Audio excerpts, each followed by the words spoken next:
Welcome to my presentation on John Dewey. I will summarize the arguments Dewey expresses in my Pedagogic Creed.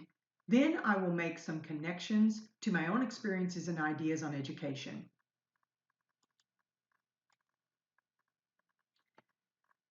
Dewey's My Pedagogic Creed appeared in the Journal of the National Education Association in 1929 and has been influencing educators since that time.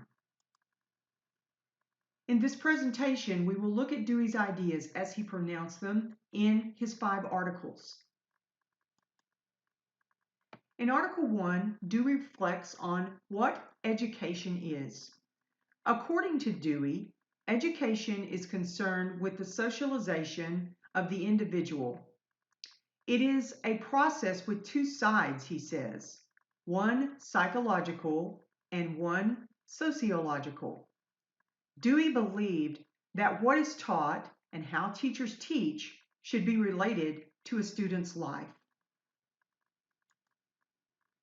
In Article 2, Dewey emphasizes the role of the school as a social institution. Dewey did not believe the school should concern itself with preparing the student for future living. Instead, he thought of the school as an extension of the student's learning from home, and the subjects taught should be relevant to what students would do in the community. For Dewey, the teacher was a facilitator, there to help facilitate relevant experiences that would help the student become a part of the community. He also believed that exams and grading should be used only to help the child's own progress.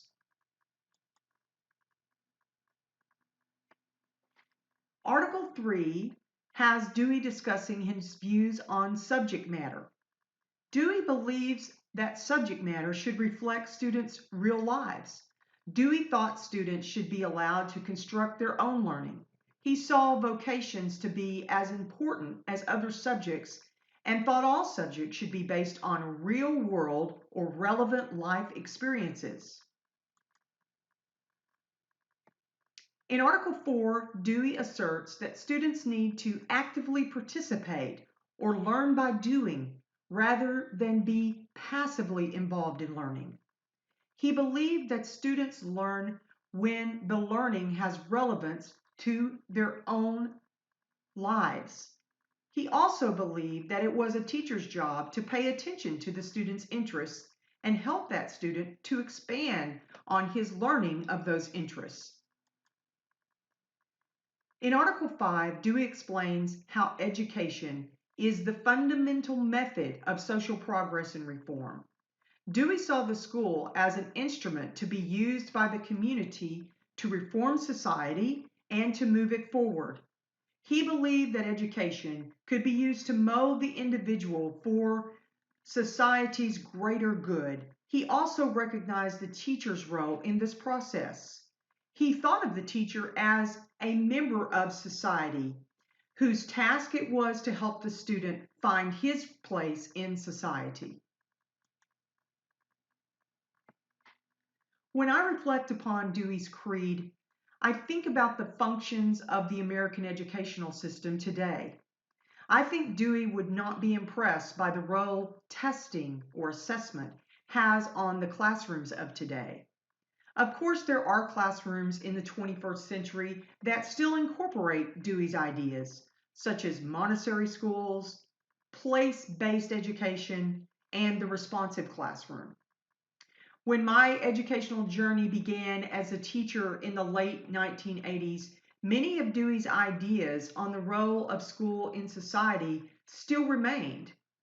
But as Texas adopted more stringent, standardized testing, and the rest of the United States followed with the adoption of Common Core standards, the main focus in the classroom for both teachers and students became preparing for success on these state assessments and standardized exams.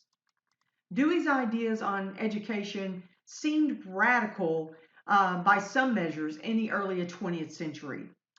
The 20th century introduced the concept of education for all children, and Dewey's ideas on that shared social experience seemed to fit the political landscape that was emerging in the early 20th century.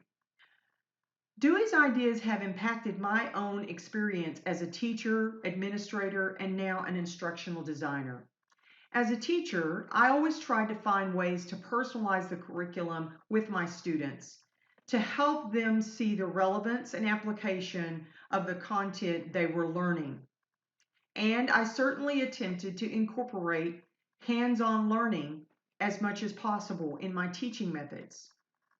As administrator, I felt obligated to meet the needs of the community and often tried to make sure that students were learning community values and that the curriculum helped students meet the needs of their larger community.